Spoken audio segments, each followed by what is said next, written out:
नमस्कार मंडळी.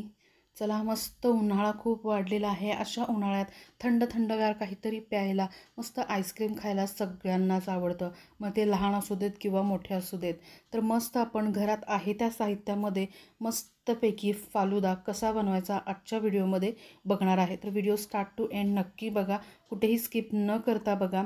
आणि आईस्क्रीमची सिरीज चालू आहे आपल्या चॅनलवरती. त्यातला हा थर्ड रेसिपी आपली चालू आहे. आधीचे 2 आईस्क्रीमसुद्धा मी डिस्क्रिप्शन बॉक्समध्ये लिंक देईन, वरती आय बटनला पण देईन, नक्की चेक करा. तर चला व्हिडिओला सुरुवात करूया. सगळ्यात आधी इथं मी घेतलेला आहे काजू. एक 8 ते 10 काजू घेतलेले आहेत. त्याला कोमट दुधामध्ये मी सोक केलेत. एक अर्धा तास सोक करा, जास्त केलं तरी चालेल. काजू आपल्याला पेस्टच करायचे. दुसरी स्टेप आहे, इथं 2 चमचे सब्जाचं बी आहे, जे मी सोक करणार आहे पाण्यामध्ये. तुम्ही 1-2 तास ठेवलं तर चालेल. गडबड असेल तर अर्धा तासामध्ये सुद्धा हे सब्जा सोक होतात, किंवा रात्रभर ठेवलात तरीही चालेल. त्यानंतर आता स्टेप 3, काजू छान आपले मऊ भिजलेले आहेत. आता आपण ह्याला मिक्सरमध्ये छान अशी पेस्ट करून घेणार आहोत. ठीक आहे. तर फ्रेंड्स, तिसरी स्टेप पण झाली. आता चौथी स्टेप, हे सगळं होईपर्यंत दूध जे आहे ते मी गरम करायला ठेवलं होतं. त्यामुळं काय होईल, वेळही वाचला, व्हिडिओ पण खूप मोठा होणार नाही आणि तुम्हाला सांगायलासुद्धा मला सोपं जाईल.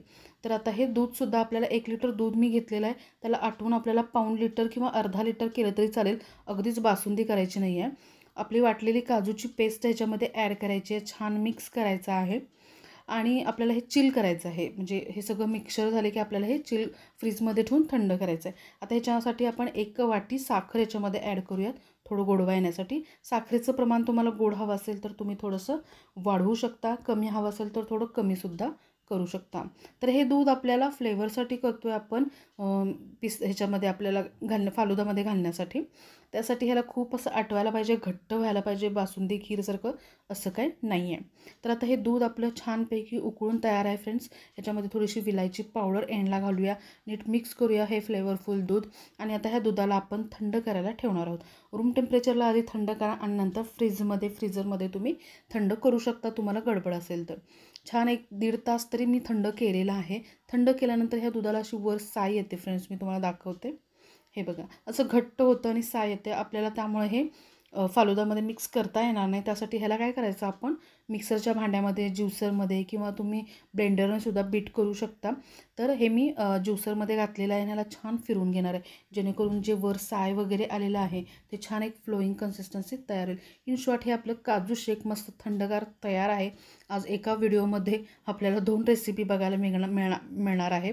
तर हे काजू शेक मस्त असं एकदम शॉर्टमध्ये घरच्या घरी आपलं तयार आहे. तुम्ही थोडंसं घट्टपणा हवं असेल तर थोडं कस्टर्ड पावडर किंवा कॉर्नफ्लोअर दुधामध्ये मिक्स करून सुद्धा ॲड करू शकता. असं वर काजू थोडंसं सजवा, वर टुटी फ्रुटी घाला, काजू, पिस्ता, बदाम, तुमच्याकडे जे काही ड्रायफ्रूट्स आहेत ते घालून तुम्ही ॲज अ काजू शेकसुद्धा मुलांना हे देऊ शकता. तर चला, काजू शेक पण आपलं तयार आहे. आता फालुदासाठी आपल्याला जे शेवया लागतात ते बघूया. तर इथं माझ्याकडे मँगो फ्लेवरचे शेवया आहेत, जे मी पाण्यामध्ये वाफवून घेणार आहेत. बरेच जण शेवया कणिक मळून करून मग फालुदामध्ये ॲड करतात, पण ती खूप लेंदी प्रोसेस होते. एवढं वेट कोण करणार. तर हे घरात जे शेवया आहेत आणि आपलं मोटिवच आहे, घरात जे आहे साहित्य त्यामध्येच आपल्याला फालुदा बनवायचा आहे. तर हे शेवया जे आहेत आता छान उकळलेलं आहे. आता ह्याला आपण थोडंसं गाळून घेऊयात. ओके. गाळल्यानंतर लगेच ह्याच्यामध्ये वरती चाळणीमध्ये आपल्याला थंड पाणी ओतायचं आहे, जेणेकरून हे शेवया गरम असतात ना, ओव्हर कुक होऊ नये, जास्त शिजू नये, मऊ गिचका होतात, मग ते छान नाही लागत.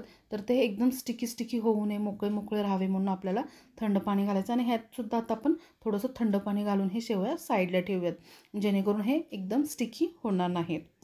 तर ठीक आहे, आता आपले शेवया पण रेडी आहेत. सब्जा जे बी आपण भिजवलं ते पण रेडी आहे. तर आपण जे फालुदा म्हणतो महाराष्ट्र स्टाईल, कोल्हापूर आणि सोलापूर साईडला जे फालुदा मिळतं, तर त्याच्यामध्ये गुलकंद असतं आणि टुटी फ्रुटी असते. काही ठिकाणी जे असतात हे पण घालतात, जेली वगैरे असतं ना बनवून, जिलेटिन वगैरे वापरून.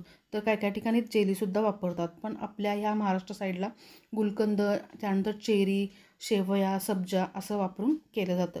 तर आज आपण त्याच पद्धतीनं फालुदा करणार आहोत. तर सगळं काही गोष्टी आपल्या रेडी आहे. काजू शेक आपल्या रेडी आहे. यासाठी लागणारा आईस्क्रीमसुद्धा आपण आपल्या चॅनलवरती बघितलेला आहे.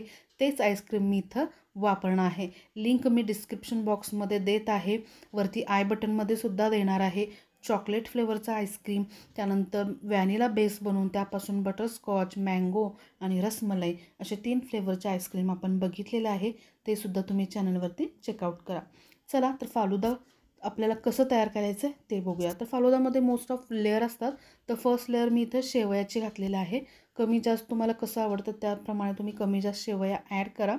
त्यानंतर दुसऱ्या स्टेपमध्ये आपल्याला भिजवलेले सब्जा सीड आहेत, सेकंड लेअर ती लावायची आहे. तेही तुमच्या आवडीप्रमाणे जास्त आवडत असेल तर जास्त, कमी आवडत असेल तर कमी. दुसरी लेअर झालेली आहे. आता आपण याच्यामध्ये गुलकंद घालूयात. मुलांना जर जास्त आवडत असेल तर जास्त घाला. गुलकंद हेल्दीच आहे. अशा उन्हाळ्यात पोटाला थंडावा देतं हे. त्यामुळे गुलकंद 1 चमचा, डाबर हनी ट्रस्ट किंवा आपण च्यवनप्राश कसं खातो तसं तुम्ही रोज मुलांना 1 चमचा गुलकंद दिलं तरीही चालतं अशा उन्हामध्ये. आता आपण ॲड करूयात आपलं तयार काजू शेक. एकदम चिल्ड, एकदम थंडगार आहे फ्रेंड्स. परफेक्ट. त्यानंतर हे मस्त आपण आपल्या चॅनलवरती बघितलेलं होममेड आईस्क्रीम आपण ह्याच्यामध्ये 1 स्कूप घालणार आहोत. परफेक्ट. त्यानंतर वर आपण थोडीशी घालूया टुटी फ्रुटी. छान लागतं चवीला, डेकोरेशन म्हणून पण होतं आणि दाताखाली आल्यावर खूप मस्त लागतं फ्रेंड्स. तर टुटी फ्रुटीसुद्धा आपण आता ॲड केलेलं आहे. थोडंसं गार्निशिंग करूया. थोडंसं सब्जा सीड, थोडंसं शेवया आपले जे आहेत कलरफुल ते घालूयात. आता हे झालं आपलं फालुदा तयार. हे असं गाड्यावर मिळतं. पण आता आपण घरी खाणार आहे, सगळं मटेरियल घरातलं आहे, तर एक स्कूप आईस्क्रीम तो बनता आहे. तर घरचं आईस्क्रीम आहे त्यामुळं आपण डबल स्कूप घालून हे मस्त फुल फालुदा आपण बनवत आहे. तर आणखीन 1 स्कूप मी ॲड केलेला आहे.